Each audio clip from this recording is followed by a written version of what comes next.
Bonjour à tous, bienvenue, merci de regarder Rendez-vous Matin. Nous sommes le lundi 16 avril et ce matin on s'intéresse à votre intérieur si vous souhaitez l'aménager ou complètement le repenser.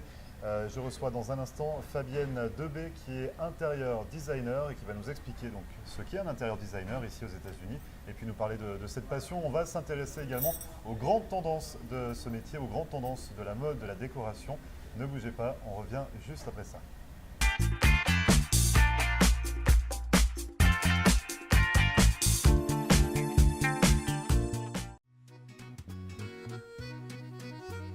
Bonjour à tous, bienvenue au Bistrot 1902 sur Hollywood Boulevard. Je vous invite à venir découvrir notre nouvel emplacement. On est ouvert toute la semaine, du lundi au samedi. Le dimanche, on ouvre à 11 h pour un gros brunch avec plus de 60 plats différents. Jeudi, vendredi, samedi et dimanche soir, il y a de la musique live en terrasse. Venez profiter de cette belle terrasse. Pour réserver une table chez nous, 305 316 31 36. À très vite, on vous attend. Merci.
Merci à vous de regarder Rendez-vous Matin. Comme promis, on s'intéresse au métier d'intérieur designer. Aujourd'hui avec Fabienne Debé. Bonjour Fabienne. Bonjour Grégory. Alors vous êtes intérieur designer. Oui. Ici aux États-Unis. Vous vivez aux États-Unis depuis près de 30 ans. Oui. Ça fait déjà un bon bout de temps que vous êtes installé sur Voilà. le territoire américain. Ouais. Et donc vous êtes intérieur designer. Est-ce que vous pouvez préciser un petit peu à nos téléspectateurs ce qu'est un intérieur designer? Il ne faudrait pas le confondre avec une décoratrice d'intérieur. Non, parce que vraiment, il n'y a pas de mot pour traduire intérieur designer en français. Ce n'est pas un architecte d'intérieur, ce n'est pas un décorateur. Ici, ici, ça marche beaucoup avec des licences. Vous devez payer, vous licencier, machin, etc., etc. Donc, je dirais que c'est entre un décorateur, ça cumule le décorateur avec le maître d'œuvre. Entre l'architecte et le décorateur? Non, entre le maître d'œuvre et le décorateur.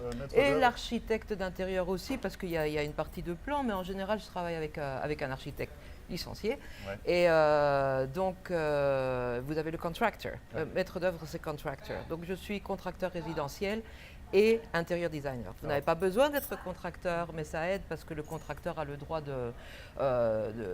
d'abattre des murs, de toucher à tout ce qui est structurel et de demander les permis, ce qui est aussi un très très gros business.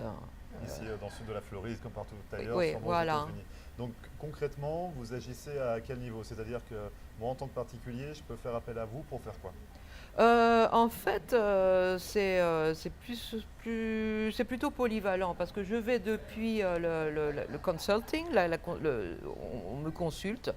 Donc certaines personnes ont juste, il y a des gens qui veulent tout faire eux-mêmes, donc ils ont besoin d'une supervision pour ne pas faire de gaffe. Donc je suis consultant pour le projet. Il y a des gens qui sont vraiment très anal et qui ont vraiment besoin de contrôler toute l'histoire, donc ça se limite à ça. Après ça, le niveau suivant serait consulting et puis après on vous donne un budget par exemple. Donc ça va depuis refaire votre aussi au niveau de l'intérieur, ça va depuis refaire votre cuisine, votre salle de bain, etc., changer le sol et acheter des meubles, acheter de l'art parce que ça c'est quelque chose qui m'intéresse, les gens qui investissent dans l'art. Mais ça, on parle d'un niveau de budget supérieur. Ouais. Et ce que je crois que je peux offrir, c'est vraiment des années d'expérience, surtout quand l'économie n'était pas bonne. J'ai fait beaucoup de petits contrats pratiques, ça veut dire que je connais beaucoup au niveau de la plomberie, de l'électricité, etc., hands-on. Et j'ai travaillé aussi dans le luxe. Et le markup dans le luxe est énorme, dans les meubles, etc., etc. Et après des années d'expérience, je suis capable de reproduire un look Roche-Beaubois, machin, etc., etc., vraiment pour une fraction du prix. Et donc on s'inspire ou on... Non, pas, oui, on s'inspire, c'est comme en fashion. Vous allez chez Fendi, vous voyez quelque chose chez Fendi, et puis Express va le faire. Donc je suis capable de vous faire une bonne qualité express ou le niveau intermédiaire. Donc il y a plusieurs. J'ai travaillé j'ai eu des magasins de high-end fashion for a while. De mode aussi. Ouais, des accessoires de luxe, Prada, machin, etc., etc. C'est la même chose, mais le markup dans les meubles est nettement plus élevé. C'est ridicule. Parce que bon, la plupart des choses, quand vous avez du stainless steel ou du verre ou du plastique, c'est toujours la même chose. Donc c'est très facile de reproduire le mid-century pour une fraction du prix. Donc avant de parler justement des tendances, qu'est-ce qui est à la mode, qu'est-ce qui vous a amené finalement à faire de l'intérieur designer? Qu'est-ce qui vous en... Parce que c'est quand même un domaine particulier, c'est des courants à suivre, il faut tout le temps être à l'affût un petit peu de... Mes parents m'ont laissé décorer ma chambre quand j'avais 4 ans. Et je me souviens du tissu, je me souviens de tout ce qu'il y avait dans ma chambre à 4 ans. Je suis toujours intéressée par ça. Après, nous avons habité en Afrique du Nord, on est revenu. Je suis revenue avec ces idées d'Afrique du Nord et depuis l'âge de 16 ans, j'ai refait les maisons. À 16 ans, j'ai refait une maison en entier. Mais j'ai refait moi-même. Je mettais le papier, etc., etc., et refaire les antiques et tous ces trucs-là. Et puis, bon, j'ai étudié quelque chose qui avait quelque chose à voir. Et depuis que je suis à Miami, j'ai acheté, pour remodeler. Ça, c'était mon activité de base. Et puis, j'ai commencé à prendre toutes les licences. Et puis, j'ai mis ma compagnie. Donc, la compagnie que j'ai maintenant, elle existe. J'en avais une en 96. Et puis j'ai ouvert celle-ci en 2008. Ça fait 10 ans. Donc, sur le Blue Iguan Design. Et justement, c'est important de changer son intérieur régulièrement. Comment ça se passe en fait? Ça, je ne sais pas, parce qu'il parfois les hommes ne comprennent pas, parce qu'il y a des femmes qui ont cette personnalité de changer les meubles, etc., etc. Et en général, les hommes se disent pourquoi ils changent. Je ne sais pas. Oui, je trouve que c'est important. Sinon, d'abord, c'est une activité, c'est créatif. Vous exprimez votre personnalité. Les tendances changent, c'est comme pour tout. Vous ne voulez plus la même chose. Si vous voyez un intérieur qui était magnifique dans les années 80, enfin, quoique les années 80 reviennent à la mode, mais vous ne voulez plus la même chose. Ici, pour vous donner un exemple, en tant qu'intérieur designer, vous ne pouvez pas trop suivre les tendances non plus parce que it dates you après un moment. Par exemple, dans la fin des années 90, vous aviez le granit avec les taches et machin, ça, vous le voyez, c'est démodé. Après, dans les années 2000, il y a eu le boom dans la construction. Ils ont essayé de rentabiliser l'espace le plus possible. Donc, vous aviez des plafonds très très hauts, des très petites pièces. Donc, qu'est-ce qu'ils ont fait? Ils ont mis des grands carreaux en blanc, tout blanc, machin, etc., pour camoufler vraiment les vices d'architecture. Donc ça, quand on est entraîné, à lire des plans et quand on comprend, il y a des immeubles que je ne vais pas citer à Sonia, et là avec des appartements de plusieurs millions de dollars, avec des vices d'architecture pas possibles. Là, il y a une toute petite chambre, il n'y a pas de fenêtre, le closet était à la fin du couloir, etc., etc. Donc là, ils ont camouflé. Et maintenant, la tendance, c'est vraiment retour à la nature. Justement, on va s'intéresser un petit peu au mode. Voilà. Parce que qu'est-ce qu'il faut faire justement? Vous avez parlé du granit tout à l'heure avec des taches. Oui. Est-ce qu'il faut tout casser, tout enlever? Non, pas moi. Moi, je n'aime pas suivre les modes de trop près. C'est ça en fait, c'est savoir est-ce qu'il faut suivre les modes? Vous pouvez suivre les tendances parce que c'est plus amusant, mais moi, j'aime garder une base classique. Pour le mobilier, pareil. Le mobilier, j'aime travailler avec un bon divan. Si j'ai un living room, j'aime travailler avec un divan de bonne qualité, une forme simple, une couleur un peu passe-partout, et puis vous accessoirez. C'est comme les vêtements, vous pouvez avoir un jeans et porter le jeans avec des tas de choses, et vous allez avoir un look complètement différent. Et moi, je pense que pour l'ameublement, c'est la même chose. Sinon, il y a un moment, ça devient... Vous pouvez mettre des couleurs partout et machin, etc., mais vous allez être fatigué. C'est ça, il faut rester sobre, Ouais. utiliser peu de couleurs. Donc justement, on va s'intéresser avec vous à ces grandes tendances. Les accessoires sont très importants. Les accessoires sont importants. On voit ça dans une seconde partie. Vous restez avec nous? Oui, d'accord. On revient juste après ça, ne bougez pas.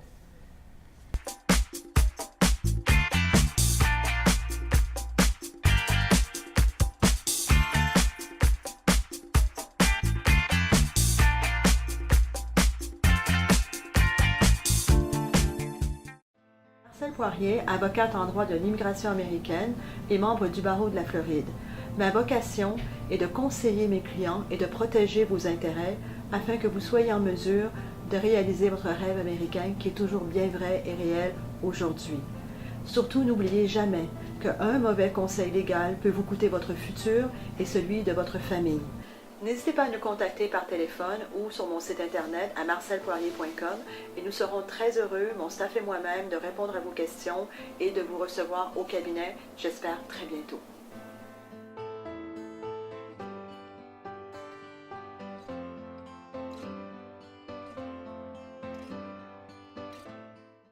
Richard's Motel Family of Lodgings est une entreprise de services qui offre différents types d'hébergements répartis sur 7 complexes dans les régions de Hollywood et Hallandale Beach. Richard's Motel Family of Lodgings est une solution d'hébergement économique et propre, avec un service comparable à celui des grands hôtels. En affaires et en croissance depuis 25 ans, l'entreprise propose un minimum de 144 unités, en des complexes avec chambres standards ou appartements d'une ou deux chambres à coucher parallèles. Notre entreprise regroupe différentes unités de motels, hôtels, des studios condos magnifiques, vastes, confortables mais sans le grand luxe et les coûts inhérents aux hôtels de renom, des appartements pour du court, moyen et long terme. Richard's Motel Family of Lodgings. 1-800-742-4431. 1-800-RICHIE-1. Visionnez notre site Internet à richardsmotel.com.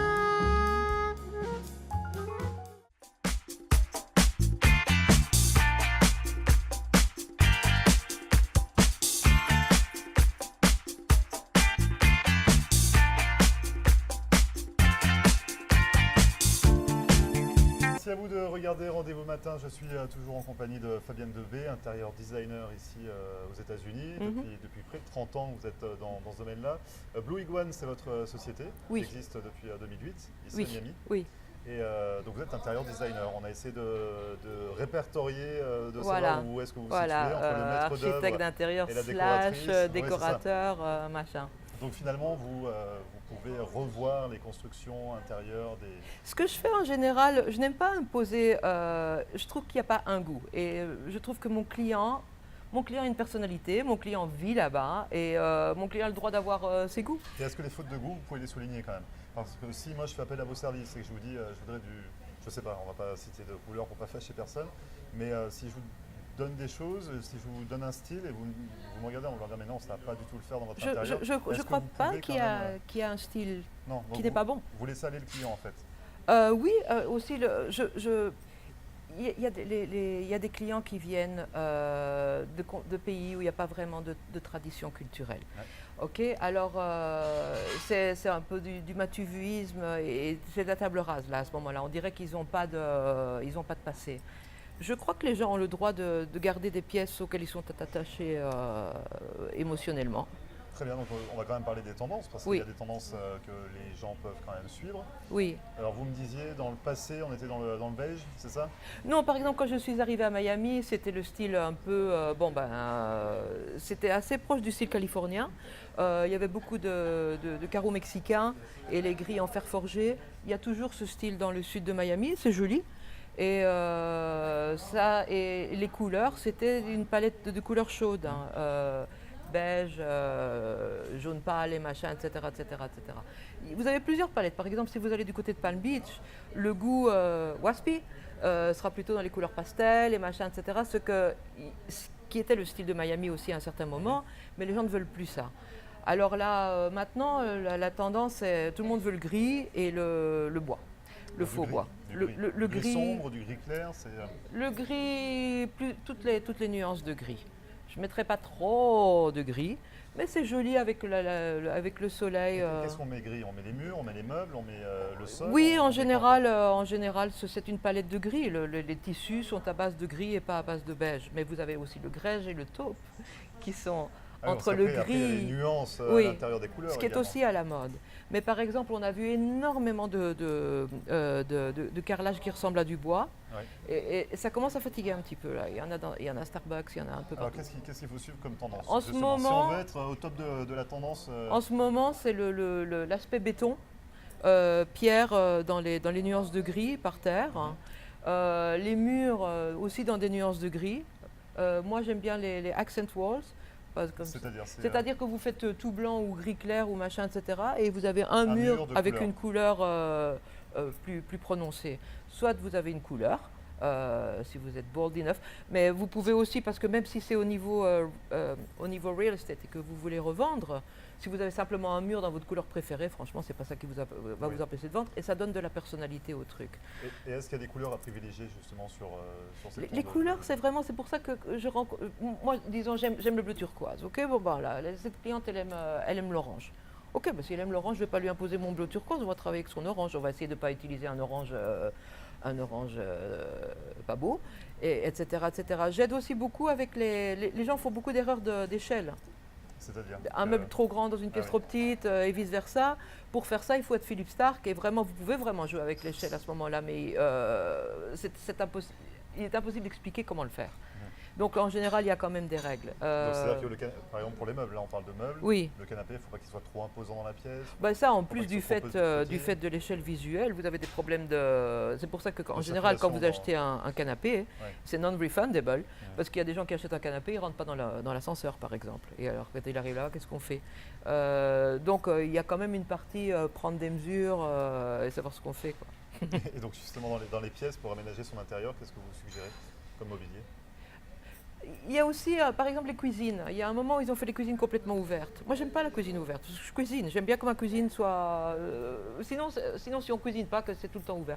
Donc là, maintenant, On peut cuisiner et parler avec les convives dans la pièce à côté. oui, mais on peut faire un truc entre les deux, avoir une espèce d'île centrale si vous avez l'espace, ou d'avoir une espèce de comptoir qui ouvre sur le living. Mais j'aime avoir une séparation quand même. Ah oui, donc oui, vous voulez parler de... Oui, un îlot, c'est quand même c'est quelque chose qui est tendance. Un îlot ou un bar de C'est tendance, séparation. mais en plus c'est pratique, si c'est vous ça. voulez vraiment C'est cuisiner. ça. Mais il y a une autre chose, c'est maintenant le développement de micro-units en Floride, ce qui ne faisait pas avant. Avant, Ça, c'est quoi exactement? c'est des petits espaces, ça se fait en Europe depuis très longtemps, 300 square feet, 30 mètres carrés. Et ça, c'est challenging comme intérieur designer, parce que vous avez vraiment un espace très très petit. Donc vous avez besoin de meubles petits, à double fonction, etc., etc., etc. Et ça se fait de plus en plus, surtout pour la nouvelle génération, des espaces qu'on partage aussi. Donc ça, c'est une nouvelle tendance, le micro-urbanisme. Et est-ce qu'il y a des pièces à designer en priorité? Est-ce que dans un appartement, dans une maison, Le living room et le master bedroom. pas la cuisine? Oh, non, la cuisine n'est pas designée. Là. Ici, la cuisine, elle s'est attachée au mur. Donc, si vous achetez quelque chose, en général, soit vous allez refaire votre cuisine, soit vous achetez un appartement et la cuisine est faite. Donc, si vous allez refaire votre maison, oui, si la cuisine est obsolète, si les plans ne sont pas bien faits, c'est très important. La cuisine et les salles de bain. Et donc vous parliez des tendances nature, c'est ça, couleur gris? Donc, les tendances, franchement, là, que vous avez ici, la Bible, elle décore. Donc ça, c'est votre Bible que vous suivez au quotidien, c'est ça? J'aime bien, c'est très européen. Ouais. Enfin, il y a plusieurs goûts. Par exemple, Architectural Digest, c'est beau, mais c'est plutôt un peu plus, m'as-tu vu, Floride. House Beautiful, c'est joli aussi, mais c'est aussi plus nord-américain. C'est ça, parce que du coup, finalement, on parle de design, mais on parle de design floridien, Oui. parce que le design évolue en fonction Pour les États-Unis notamment, Oui, oui, évolue oui. en fonction des différents États déjà. Oui, oui, il y a des différences. Il y a aussi il y a des différences entre les décorateurs européens et les décorateurs américains. Enfin, moi, je suis entre les deux parce que je travaille ici depuis longtemps. Hein. Par exemple, quand je vois des designs européens parfois, pour moi, ça fait un peu pauvre parce qu'on a l'habitude ici quand même un peu des trucs qui jettent. Et parfois en Europe c'est joli, mais ça a l'air un peu. Il manque quelque chose, il manque une petite Voilà. touche pétillante pour rehausser le décor. Voilà. Je vous laisse ouvrir votre Bible. Vous Alors allez ça, me par montrer exemple, quelque en chose. ce moment, il y a Je un, vais peut-être le montrer. Donc, C'est un exemple. On est sur quoi? on est sur, ça c'est B&B Italia. En ce moment, il y a un show, un des plus grands shows d'ameublement au monde qui va commencer à Milan la semaine prochaine. Ouais. C'est Salone del Mobile. Et ça, ce sont les... Donc là, c'est un designer italien. un grand et cher. D'accord. Et donc là, il y a beaucoup de gens qui copient ce qu'il fait. Donc là, ce que vous c'est avez faites, ici, finalement, vous regardez un petit peu ce qui se fait dans le monde. je vais au show, etc. Et, vous vous en imprégnez. Ah pour oui, le reproduire absolument. après chez Oui, vos clients. il faut beaucoup voyager, il faut aller il faut fréquenter vraiment le luxe. Il faut aller les appartements dans les buildings ici. Ils sont en train d'ouvrir ils sont en train de créer des choses avec des budgets incroyables. Donc vous allez à Downtown et vous voyez l'immeuble de cet architecte Hadid, là, que les appartements commencent à 5 millions de dollars. Donc vous voyez, là c'est là que vous voyez les tendances. Quand vous allez au show en Europe, vous voyez les tendances, vous voyez ce que tout le monde va faire dans 5 ans. Ah, c'est ça. Plus ou moins, ouais. Il y a un train de retard en Europe. Ah par oui, rapport, mais c'est la même chose si vous allez au fashion show. C'est-à-dire que ce que vous voyez sur le runway, vous allez le voir, maintenant ça va un peu plus vite, mais vous allez le voir dans les magasins d'ici 2-3 ans. Parce qu'il y a quand même un délai de production. Donc ça, hein, Donc on revient sur notre designer Oui. italien. On est sur du gris au sol, on est sur du gris au sol, un divan, Ikea a des copies de ces divans qui sont franchement pas mal. Ikea, certains produits, ils se moquent du monde, mais certains produits, vraiment, c'est incroyable et c'est impossible de rentrer en compétition avec eux parce qu'ils ont un volume énorme. Donc ici, vous avez la tendance, le sisal, le gris, la pierre. Et des éléments... en bois. et aussi les meubles utilisés comme des sculptures. Donc vous Ah avez une chaise avec une forme très intéressante et vous l'utilisez comme un élément. Ça, c'est Roche-Beaubois. Vous voulez le montrer? Bah, bien sûr. Donc ça, c'est, on sait toutes les marques, hein, Ikea, Roche-Beaubois, B&B. Dans Roche-Beaubois, ça, c'est le top of the line français. D'accord. Et Donc ça, ce qu'on voit là-dessus, c'est les murs gris, c'est ça? là, on vous est voyez sur, les murs gris, On est sur du mobilier l'accent transparent. wall, les chaises avec des formes organiques. Hein. L'inclusion de la nature, dans ce cas-là, ils ont une vue vraiment phénoménale. Bah, nous, ce sera un peu compliqué, hein, moi, quoique non, dans les terres floridiennes, on peut avoir la même vue. Vous pouvez Le aussi, relief en moins, vous mais, pouvez aussi créer des vues. Disons que vous avez une maison et il y a une fenêtre sur le côté et la vue c'est le voisin, c'est moche. Vous pouvez planter une haie de bambou et créer une vue. Moi j'aime créer des vues, je déteste les fenêtres qui donnent sur des murs ou sur des trucs pas beaux. Donc n'importe quelle fenêtre, vous pouvez la transformer en un élément de la mettre beauté. à votre avantage. Voilà, parce qu'ici, bon, la nature en Floride, c'est quand même un des avantages principaux. Et il y a des plantes qui poussent très bien en Floride. Ouais. Le clusia, le podocarpus, etc. Enfin bon, c'est très technique. Et les bambous que vous pouvez utiliser. En brise-vue. Le bambou, Oui, mais en brise-vue, enfin pour... Voilà. ouais. voilà. Et ça grandit, bon, ça grandit trop vite. Hein. Très bien. Il y en avait donc, encore un autre, là, oui, ici, ça donc c'est un Minotti. dernier. Donc Minotti, on a encore sur une nouvelle marque. Ben là, vous voyez, aura c'est peut-être toujours fait à peu rappeler. près la même chose, si vous voulez vraiment voir. Donc, Alors c'est là, le ils gris, ont... C'est ça, on est toujours sur les mêmes tendances, en fait, c'est ça. Alors là, maintenant, dernièrement, on s'est en train d'évoluer un petit peu.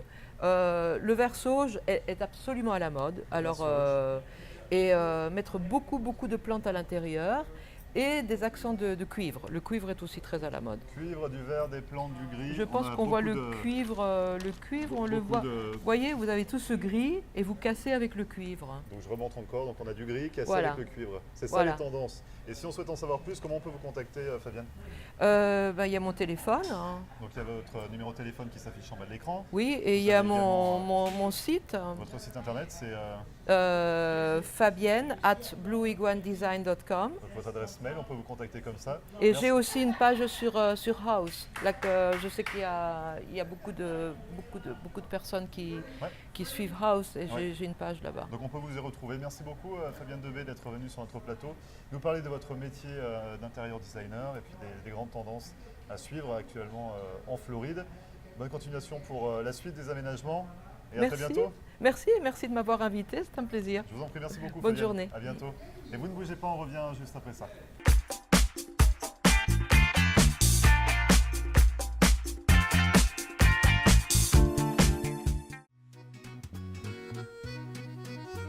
Bonjour à tous, bienvenue au Bistrot 1902 sur Hollywood Boulevard. Je vous invite à venir découvrir notre nouvel emplacement. On est ouvert toute la semaine, du lundi au samedi. Le dimanche, on ouvre à 11 h pour un gros brunch avec plus de 60 plats différents. Jeudi, vendredi, samedi et dimanche soir, il y a de la musique live en terrasse. Venez profiter de cette belle terrasse. Pour réserver une table chez nous, 305 316 31 36. À très vite, on vous attend. Merci.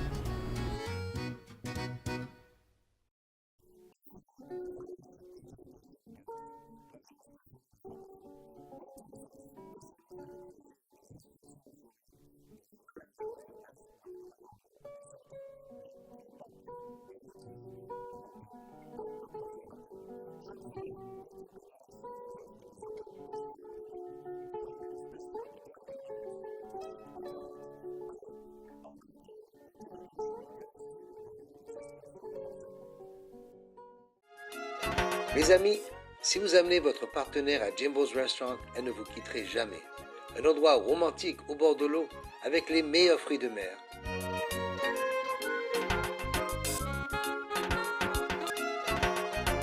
Et on trouve une belle ambiance de musique tous les soirs. Visitez Jimbo's Sandbar Restaurant à 6200 North Ocean Drive, près du pont de Dania Beach Boulevard.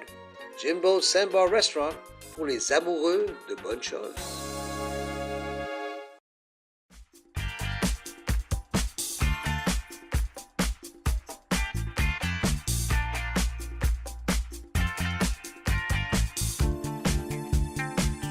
Merci à vous d'avoir suivi cette émission de Rendez-vous Matin. C'est fini pour aujourd'hui. À retrouver comme à chaque fois en podcast sur notre page Facebook sur floride.tv, mais également sur YouTube. N'hésitez pas à nous contacter par mail à floride.tv@gmail.com.